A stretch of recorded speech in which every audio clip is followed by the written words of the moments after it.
Sa una daw, lumayas ka daw sa inyo, ha? Yun na yung nagtatrabaho ka dito or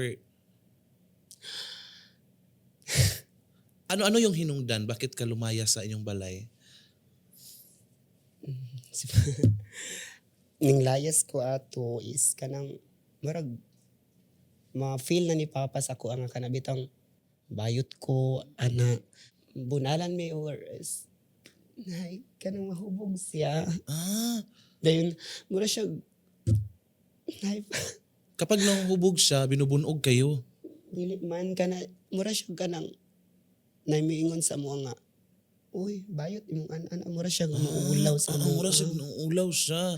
Na may anak siya na bayot. Ma-feel man jud namo masuko din siya uli balay din abot didto. Di mo magbayot-bayot. Kung ano din si Bigyan pa mama. madawat. Mo na din si mama nga. Sagdain na lang gud na bye kay dawato na to na kay anak man na to na. Mo nang wala puyo ko sa kong nanay. Lumayas ka. Okay, Saan yung mga nanay mo? nasa patag. Oo. Then mo to na wala ko na ning uli. Ano yung nanay mo? Yung lula mo? Parinte ra pod. Oo. Dito ko dayon mo to dito ko ka ano ko uli di start ko dig trabaho. Until nakakita ka na ng trabaho. Oo. Pero si Papa love kay nako kay kabalo jud ko nga og wala tong ginikanan wala ta ning kalibutan Yes, na exactly. mao nang ako dili ko magkuan og kanang mag say tawag anak ay kanang magtanong Magtanong, og Sama kanang, ng loob. kay pamilya jud na nimo Yes. og magkinaunsa. Exactly man ang daoy.